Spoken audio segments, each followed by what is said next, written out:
Well, first of all, you know that information is the lifeblood of Parliament. You can't really do anything without information, and of course that translates to evidence.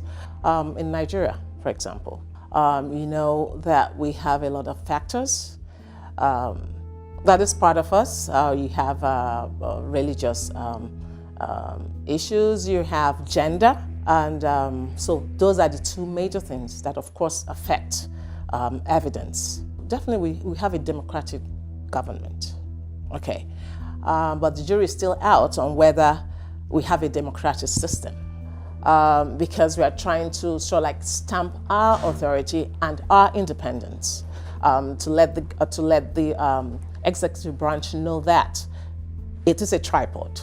Okay, it is a tripod. No one arm can actually exist without the other, and no one arm is more important than the other. So once we keep pushing that, then definitely it's going to change. Pressure, they have a lot of things, you know, to contend with, because they're going to talk about party. If you want to do certain things, they'll remind you that you're from this party, you know all of that. So, and you know our society. Unfortunately, our society is still male-dominated.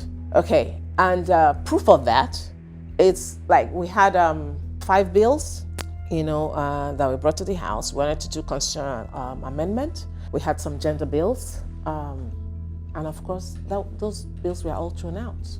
So we have a lot of work, we have a lot of things to contend with in Nigeria as women.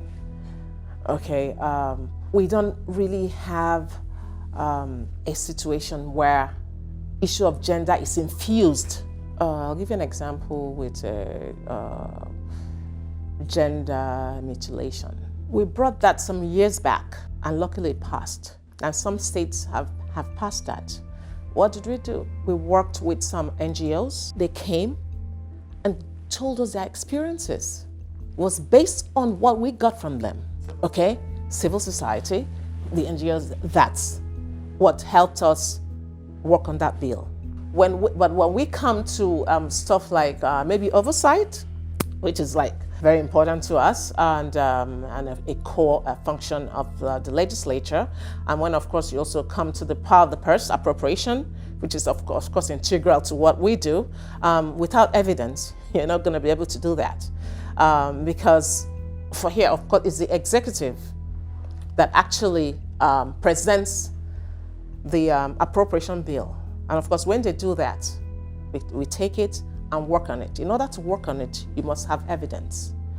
Democratic government, it doesn't necessarily make it a democratic system. What I see for Nigeria, and I think we're gradually getting to that, but we still have a long ways to go.